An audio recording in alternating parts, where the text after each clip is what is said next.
I had remembered it, but I had waited a long time to go there. Initially, after the liberation, I was absolutely not interested in all that stored stuff, and naturally, I was also rather afraid of it. Now, she remembered the address, but she took too long time to visit the place. After the freedom, she was on one hand not interested, and on the other hand, she was afraid. Now, afraid of being confronted with things that had belonged to a connection that no longer existed, which were hidden away in cupboards and boxes, and waiting in vain until they were put back in their place again, which had endured all those years because they were things. She was afraid of getting confronted with the past memories. She was afraid of the past memories and connections that no longer existed. Connections were hidden in cupboards and boxes.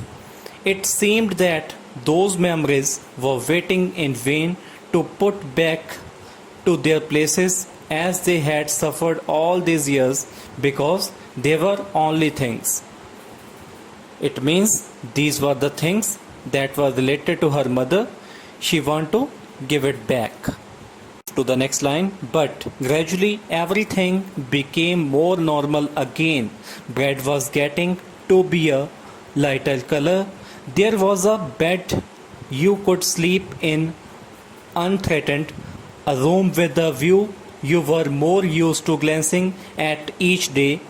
And one day I noticed I was curious about all the possessions that must still be at the address. I wanted to see them, touch, and remember.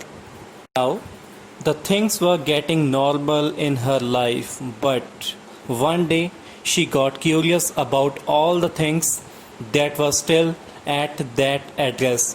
Which things she noticed at that place, because it was related to her and her mother. She wanted to see them and touch them. After my first visit in vain to Mrs. Darling's house, I decided to try a second time. Now a girl of about 15 opened the door to me. I asked her if her mother was at home.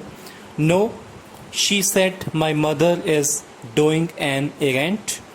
No matter, I said, I shall wait for her. So, in these lines, we understand that after the first hopeless visit, she decided to try one more time. When she reached Mrs. Darling's house, a girl of 15 years opened the door. Now, Mrs. S. daughter asked her about her mother, about Mrs. Darling. She told her that she was outside. Now Mrs. Darling's daughter told her that she was outside for doing some works, to which the girl decided that she would wait for her. Now Mrs. S. daughter tell her that she would wait for her. Now move to the next line. I followed the girl along the passage, an old-fashioned iron Hanukkah. One candle holder hung next to the mirror. We never used it because it was much more cumbersome than a single candlestick. Now Mrs. S. daughter followed the girl along the passage. There was a Hanukkah candle holder hung next to the mirror. She remembered that she never used it as it was unmanageable. Move to the next line. Would not you sit down? Asked the girl. She held open the door of the living room and I went inside past her. I stopped, horrified.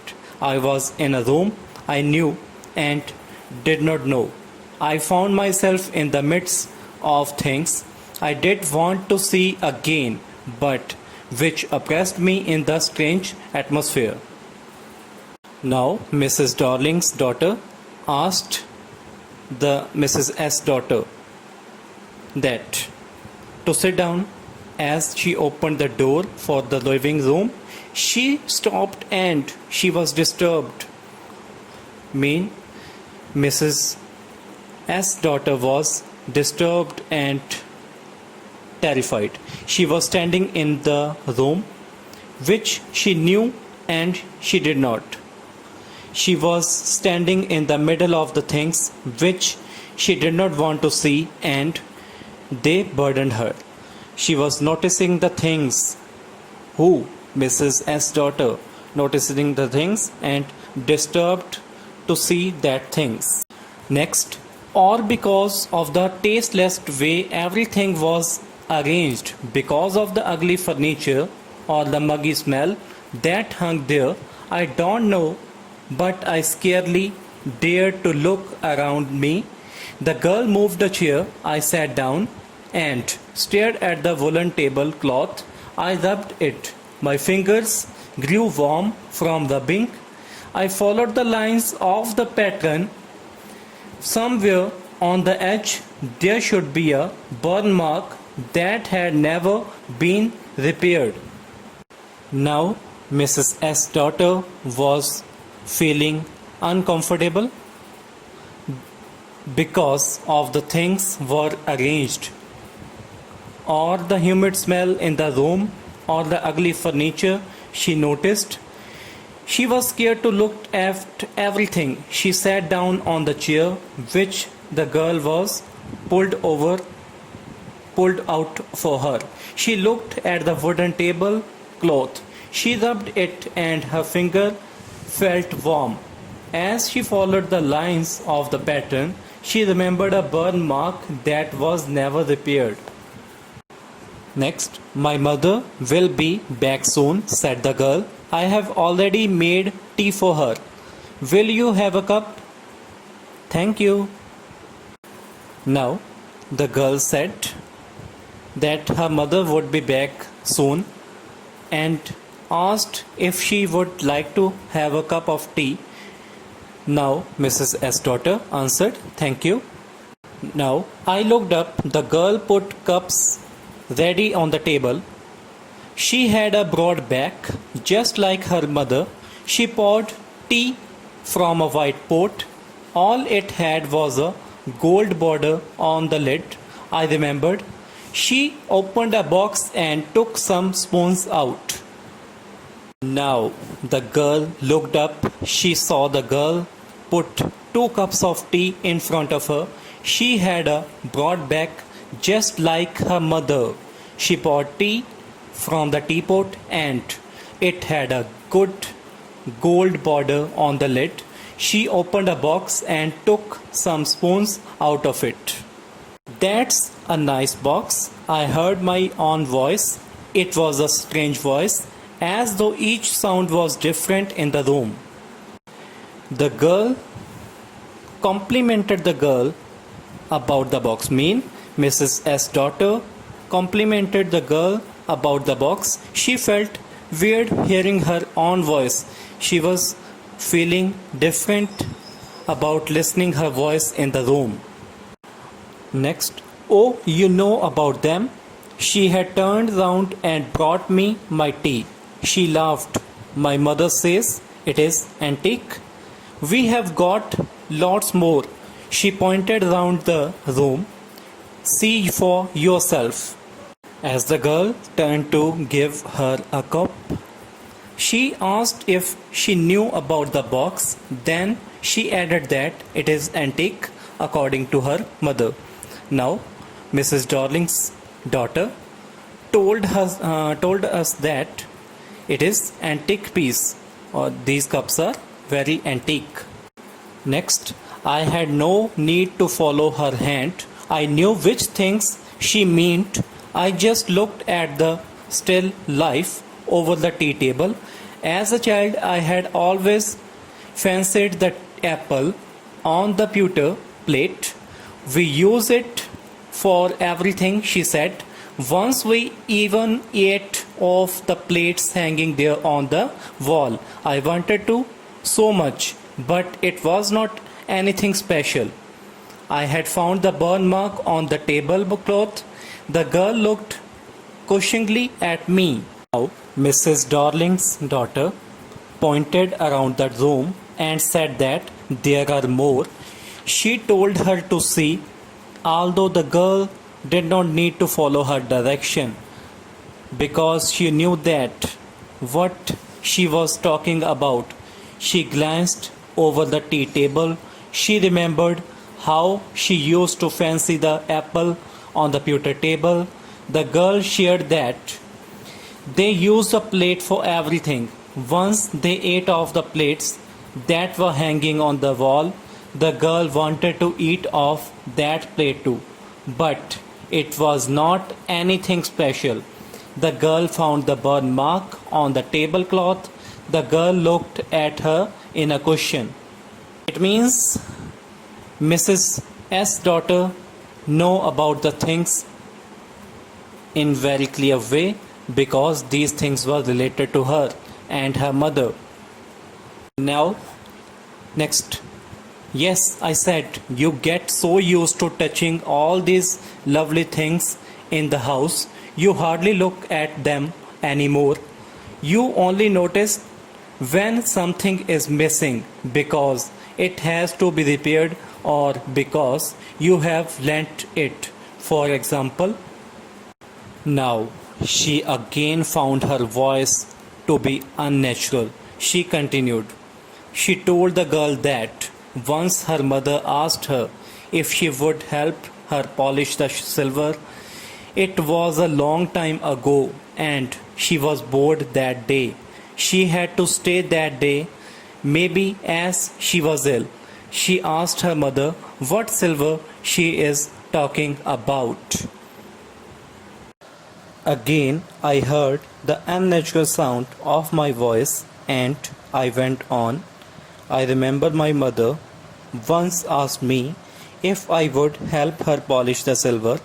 It was a very long time ago and I was probably bored that day, or perhaps I had to stay at home because I was ill, as she had never asked me before. She again found her voice to be unnatural. She continued. She told the girl that once her mother asked her if she would help her polish the silver. It was a long time ago and she was bored that day. She had to stay that day, maybe as she was ill. She asked her mother what silver she is talking about. Now, next line. I asked her which silver she meant, and she replied, surprised, that it was the spoons, forks, and knives, of course. And that was the strange thing. I did not know the cutlery we ate off every day was silver. The girl laughed again. I bet you don't know it is either. I looked intensely at her. What we eat with? She asked. Well, do you know? She hesitated. She walked to the sideboard and wanted to open a drawer. I will look. It is. Now, her mother said it was the spoons, knives, and forks, but she did not know what it was silver. The girl laughed and said, mean? Mrs. Darling's daughter laughed and said that she bet she did not know it was either with what they ate with. The girl asked if she knew. The girl hesitated and walked to the sideboard and opened a drawer. She said she would see if it was there. Next line. I jumped up. I was forgetting the time. I must catch my train. She had her hand on the drawer. Don't you want to wait for my mother? No, I must go. I walked to the door. The girl pulled up the door open. I can find my own way. As I walked down the passage, I heard the jinglings of spoons and forks. Now, the girl, or Mrs. S. daughter, jumped and said she forget the time as she had to catch the train. Now, Mrs. S. daughter want to go from that place. The girl asked her, Mrs. Darling's daughter asked her if she did not want to wait for her mother. Now, Mrs. S. daughter still replied with a no and said she must leave. The girl pulled up the door open. The girl said she could find her way out and walk down the passage as she heard the ringing spoon of spoons and forks.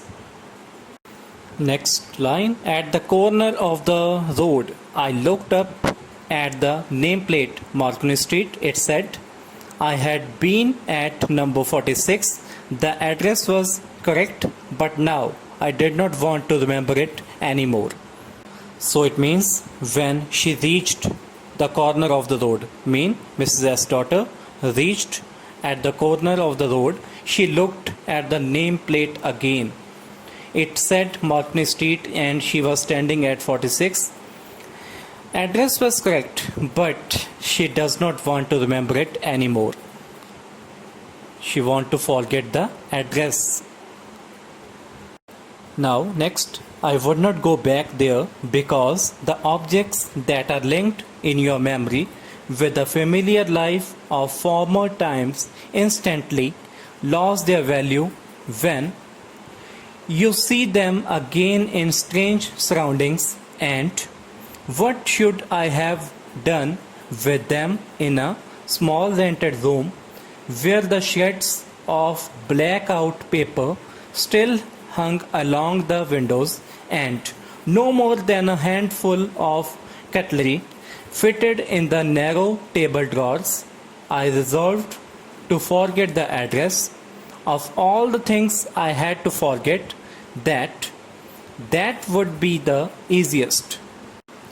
So now she did not want to go back as the things in there reminded her of memories linked with the familiar life of old things.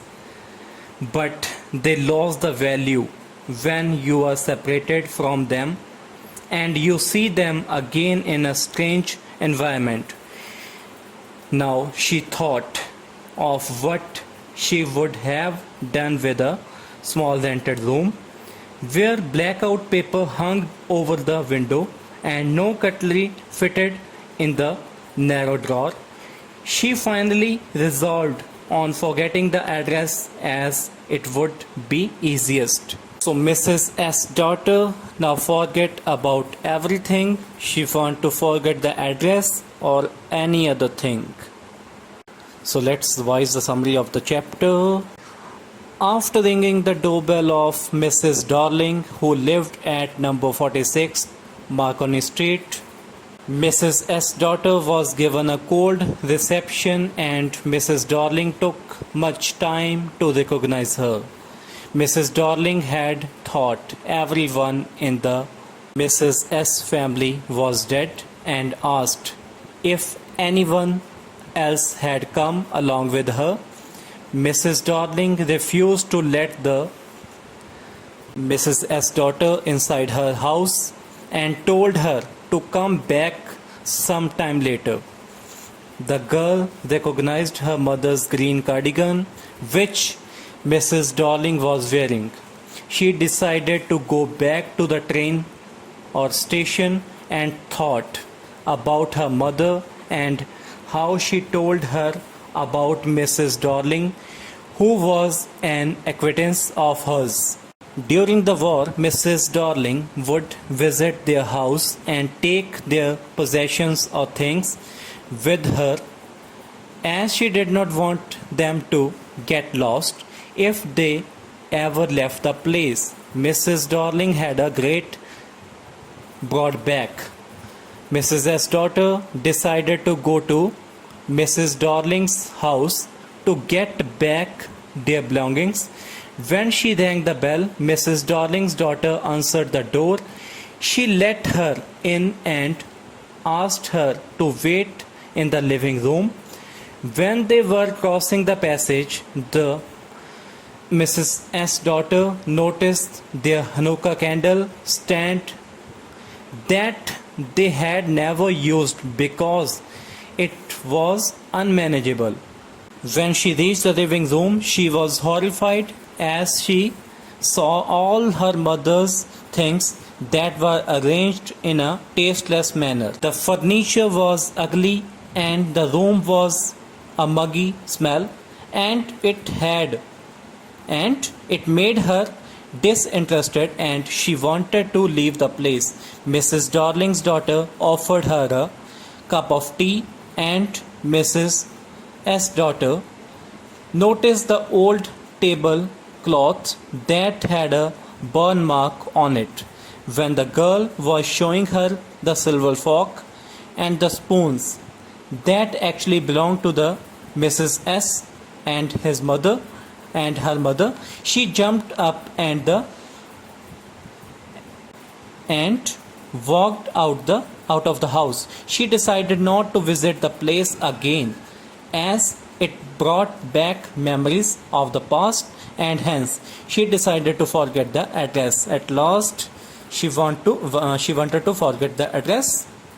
So this is all about the lesson, the address.